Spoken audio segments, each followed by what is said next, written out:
On the peaks of Beaufort Castle in southern Lebanon flies an Israeli flag for the first time in more than 25 years. Smoke rises over its ruined walls after Israel seized control of the strategic stronghold. I instructed the IDF to expand the maneuver in Lebanon. Our forces crossed the Litani. They seized controlled territories. They conquered the Beaufort Ridge. And now my instruction is to deepen and expand our hold on the places that were under Hezbollah's control. The capture of Beaufort is a dramatic stage. Beaufort Castle is the deepest that Israeli forces have advanced into Lebanon since the end of their 2-decade-long occupation in the year 2000. Its capture comes despite an April ceasefire between Israel and the Lebanese government. But Hezbollah was not party to that agreement, and it has never been observed. Both Hezbollah and Israel blame each other for breaking its terms and use those breaches to justify new attacks. Hezbollah has been firing waves of rockets into northern Israel, while Israel has ordered evacuations and intensified strikes across southern Lebanon. The Lebanese government has urged the international community to help end the fighting and accuses Israel of carrying out a scorched earth policy. Israel is no longer targeting just specific sites or areas. It is implementing a policy of total destruction of cities and towns and of all the essentials of life within them. It is also carrying out mass displacement that amounts to collective punishment against our peaceful civilians. These policies are condemned under all international norms, conventions, and laws.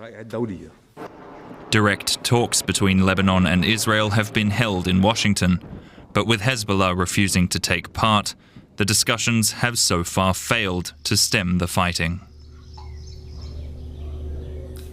And we can now go to Jerusalem, where our correspondent Emily Gordine is standing by. Emily, how big of a deal is taking Beaufort Castle, really? Does it actually shift the military balance on the ground somehow?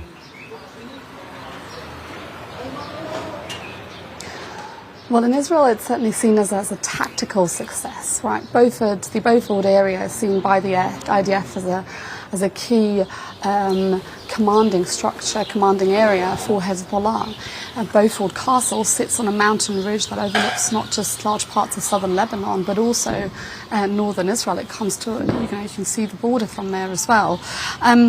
But you're touching on something very important there, and that is that it seems to be a general consensus in Israel that while this is a tactical success, it doesn't have any necessarily strategic meaning, in the sense that it doesn't bring Israel closer to disarming Hezbollah, changing the security reality on the ground, and the fighting ultimately, that is, by the looks of it, not going to be decided on the ground in southern Lebanon, but in the talks between Tehran and Washington, who are reportedly close to a potential deal that could include a ceasefire in Lebanon.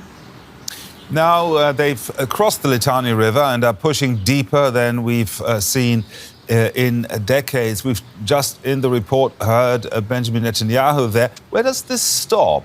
Is there a clear end game?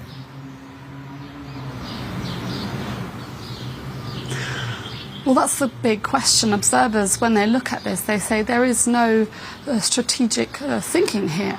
They say that, Hezbollah won't be militarily disarmed. And even if you look at the stated goals here from the Israeli leadership here, then we're talking about a buffer zone inside southern Lebanon.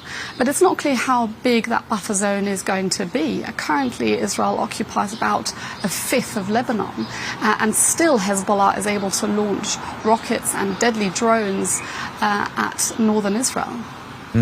You've just mentioned it, Hezbollah is still firing rockets and drones. How much resistance are Israeli troops facing right now there? Well, the resistance is significant, but it is not even.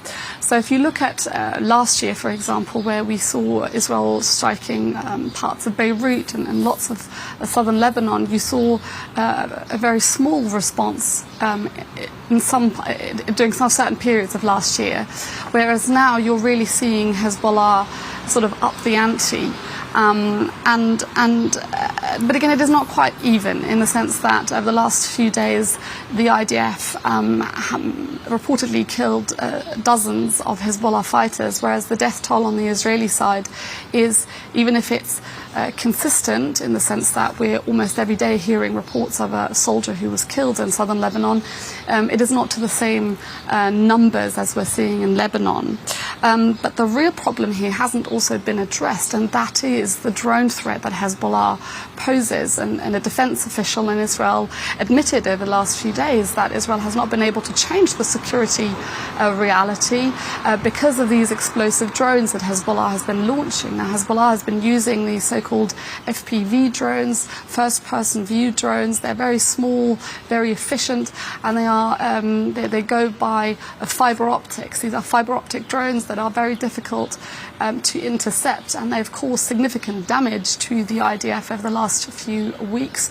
They've also damaged an Iron Dome battery, and the IDF so far has not been able to find an adequate response solution to this problem, and that's why a lot of Israelis also feel that the operation in Lebanon is somewhat stuck, not least also because as these negotiations are going on between the US and Iran, the US has imposed certain restrictions on IDF operations in Lebanon.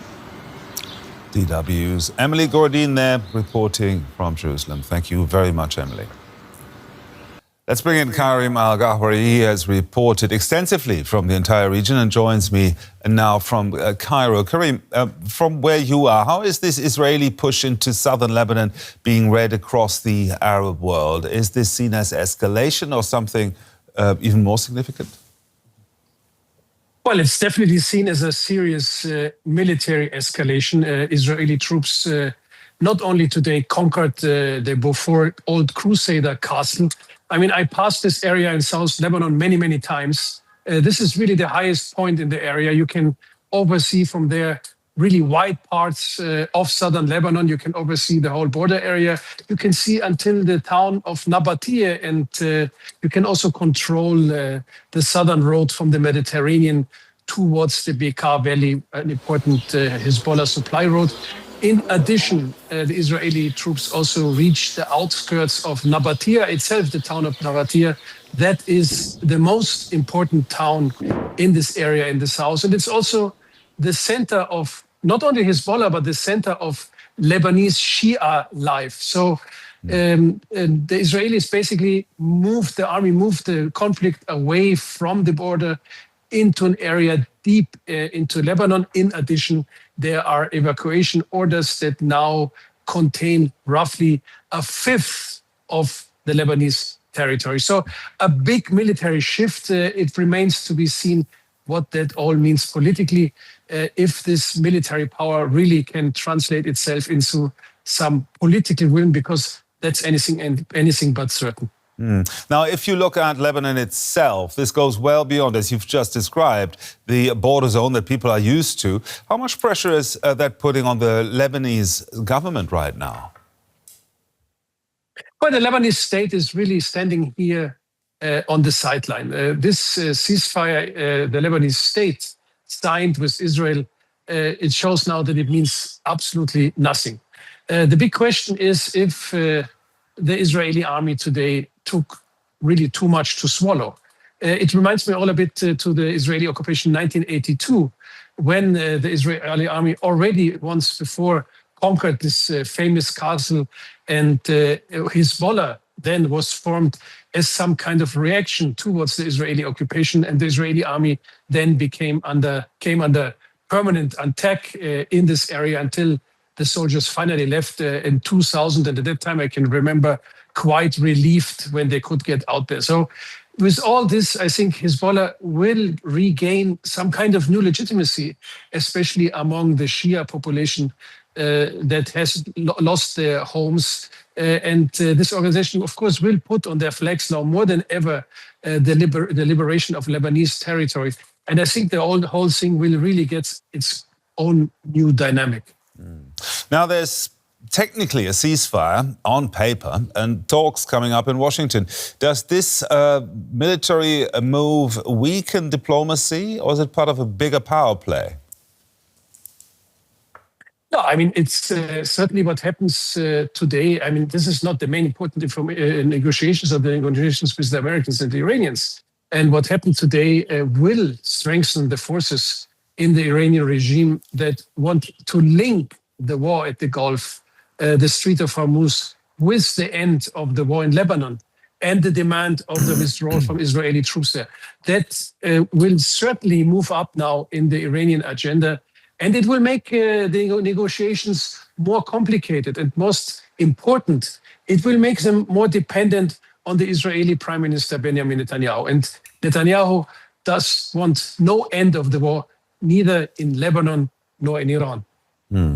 Now, step back for us a bit, Karim. We're looking at Gaza, we're looking at Syria, and now this deeper push into Lebanon. Are we still looking at separate conflicts? Or is this one widening regional confrontation?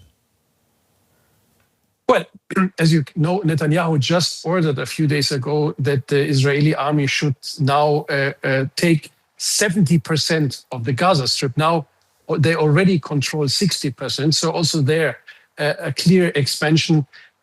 Now, this serious military expansion in Lebanon, and of course, what we have in Syria, the buffer zone of the buffer zone in which the first Israeli tank is standing now roughly 40 kilometers before the Syrian capital, Damascus. So Israel is calling all that, of course, self-defense, while the Arab neighbors see this as concrete steps to concrete some kind of greater Israel at their expense. If anything, what happens today makes an already very tense situation to become more tense in the coming days and weeks.